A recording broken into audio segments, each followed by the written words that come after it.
Okay, are you ready for a somewhat dubious prop experiment that doesn't totally work, but I think makes the point? All right, here's how we do it. This is the Republican Party, and this is the conservative movement.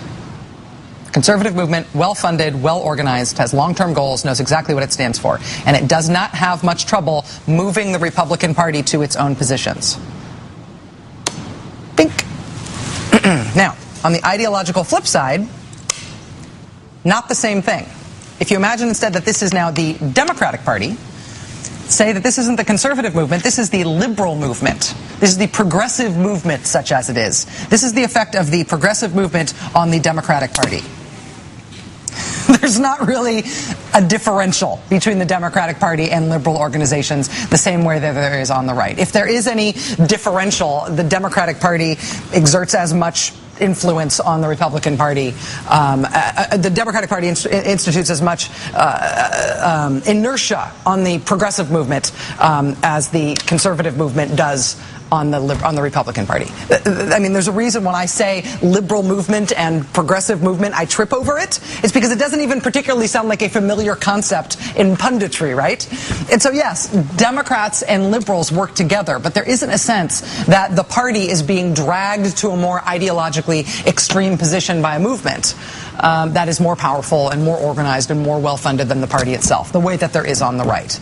That dynamic of the conservative movement being able to move the Republicans over to their way of thinking, it is not the same on the left as it is on the right. And that is one of the most frequent misunderstandings in the punditocracy, in the Beltway media. And if you don't understand that the conservative movement and the Republican Party are two different things, that the conservative movement, right now at least, is the one that's got a lot more power and a lot more wherewithal, it can be confusing as to why Republicans do some of the things that they do. I mean, the Republicans are clearly not dancing to their own tune in terms of the Republican Party's electoral interests when they take on contraception, for example.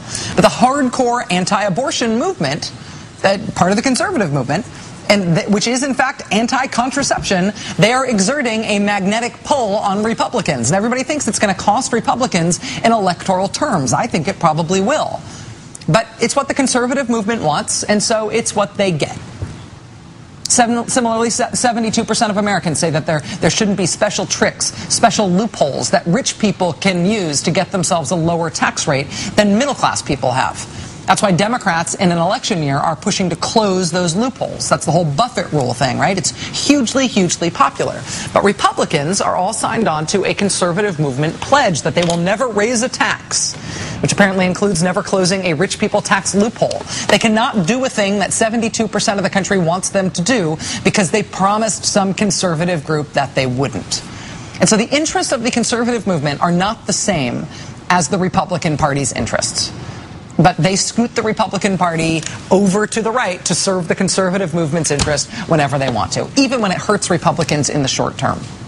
We also see it on guns, where the National Rifle Association, the big, moneyed, well-organized, long-standing marquee member of the conservative movement, the NRA, has long enforced absolute pro-gun orthodoxy on all Republican politicians and even on some conservative Democrats as well. The NRA is leading on policy to the point where even after the Virginia Tech massacre, the main change in laws was that we got more guns on campuses. To the point where even in the post-9/11 anti-terror hysteria years, the assault weapons ban was allowed to expire. And by 2010, we had people who were literally on the terrorist watch list. More than 200 people who were literally on the terrorist watch list who were allowed to buy guns.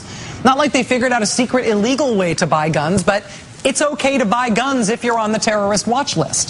The NRA came out in opposition to a law that would have given the Attorney General the authority to deny someone on the watch list the ability to buy a firearm. NRA members don't even support that position.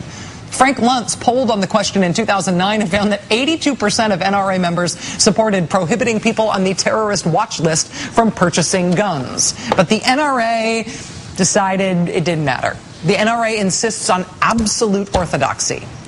And so the Republican Party cannot resist the magnetic allure of the conservative movement. They can't stop the conservative movement from dragging them to the right, even when it's not in the Republican Party's own interests. It's the way it's always been. Except sometimes it's not. Here's a headline that had an exclamation point on it for me today. Look at this. Brewer vetoes bill allowing guns on public property. Brewer, wait. Vetoes?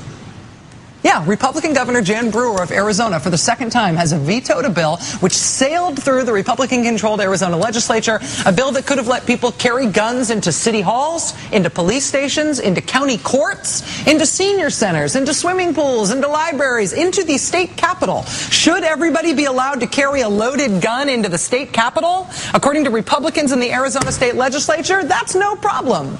But Jan Brewer, the Republican governor of Arizona, said no. She said no twice. She said no most recently today. This never happens. This never happens. We put a call into the governor's office today to see if she would like to talk about it. I would love to hear Governor Brewer's side of it. Governor Brewer, please come on the show. It'll be fun. Walk me through this.